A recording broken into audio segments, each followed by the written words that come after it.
Alors, on va voir maintenant l'expression switch. Donc, comme l'indique son nom, l'expression switch est l'équivalent d'un switch case, mais sous forme d'expression. Donc, si vous voulez, de la même façon, vous avez le if, puis vous avez le ternaire, vous avez le switch case, puis vous avez l'expression switch. Donc, il s'agit d'une addition récente au langage C# avec la version 8 datant de 2019. Donc, pour illustrer son fonctionnement, on va jeter d'abord un coup d'œil à l'exemple switch case qu'on a vu précédemment. Donc, on a un switch genre case F return féminin, case M return masculin, default autre. Donc, on va prendre ça ici, voir comment on peut traduire ça en expression switch. Donc, ici, on a l'expression switch équivalente. OK, donc voyons ici. Switch, return, case M return, default return. Qu'est-ce qu'on a ici? On a string genre, car genre, return, genre switch. Donc, au lieu de mettre switch genre, on fait genre switch. Okay? Donc là, on arrive à une expression switch et on ouvre toujours nos accolades et on met un F après ça avec la flèche. Donc si c'est féminin, on retourne féminin. Si c'est masculin, on retourne masculin. Sinon, on utilise le underscore ici, qui est comme c'est ça, le default si vous voulez. On retourne autre. Chaque cas est séparé par des virgules. Donc ici, on a le genre de F, c'est féminin, le genre de M, c'est masculin, le genre de Q, c'est autre.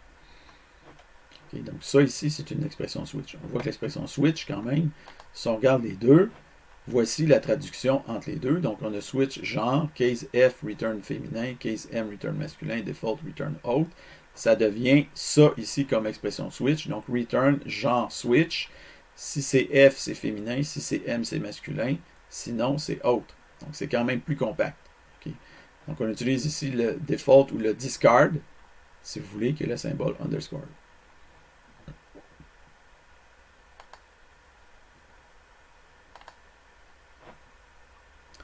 Donc, l'expression switch nous permet d'écrire des one-liners. Donc, on peut escamoter le return et à ce moment-là, notre genre devient carrément un one-liner. Donc, notre genre, on met ici notre petite flèche encore une fois pour indiquer qu'on a un one-liner. Donc, on fait un switch sur le genre, donc gen switch, et on a ici notre expression switch. Alors, le même résultat. Donc, dans le cas des opérateurs multiples, donc, il faut savoir que dans les matchings de pattern matching qui existent depuis C# 9, on peut utiliser des OR ou des AND ici pour faire du pattern matching. Donc, pour combiner plusieurs cas ensemble, on peut utiliser le OR. Donc, vous dites F majuscule ou F minuscule, alors c'est féminin.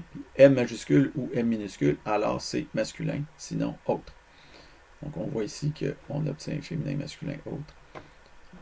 On peut mettre plusieurs cas de cette façon-là. On peut faire du type matching comme le switch case qu'on a vu à la section précédente. Donc, int entier, string, string, char, caractère. Sinon, autre. Donc, on affiche ici différents résultats. Entier, string, autre, caractère. Ce qui nous amène ici à un petit exercice de pattern matching. Donc, j'ai oublié ici de mettre le numéro, je vais l'ajouter, mais c'est 4.5. Donc, comme le switch case, l'expression switch peut faire de la reconnaissance de patron, par exemple avec when. Donc, compléter le programme. Donc, on veut afficher, par exemple, 5, vous allez afficher que c'est un entier positif. Sinon, quand c'est moins 5, vous allez afficher que c'est un entier négatif. Vous allez retourner que c'est un entier négatif. Quand c'est 0, ça retourne 0. Sinon, c'est 0. Donc, c'est une méthode qu'on a vue, c'est une fonction qu'on a vue précédemment, qu'on a faite avec un switch case. Mais là, on le fait avec une expression switch. Donc, object switch. Et vous allez mettre ce qui manque ici pour pouvoir compléter le truc.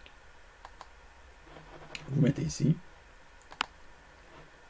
Finalement, le fameux toBool qu'on avait codé précédemment. Donc, vous allez cette fois-là le coder, mais avec une expression switch au lieu de le coder avec un switch case. Donc, vous allez ici mettre pour obtenir la même sortie que vous aviez précédemment. Et vous allez mettre votre code ici. Donc, en résumé, l'expression switch est l'équivalent d'un switch case, mais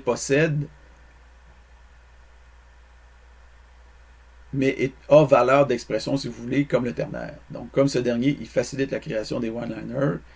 Il possède presque toutes les fonctionnalités d'un switch case, comme la reconnaissance de type ou de pattern ou l'élaboration de cas multiples. Donc, vous pouvez faire dans l'un comme dans l'autre à peu près ce que vous voulez. Donc, c'est vraiment très puissant.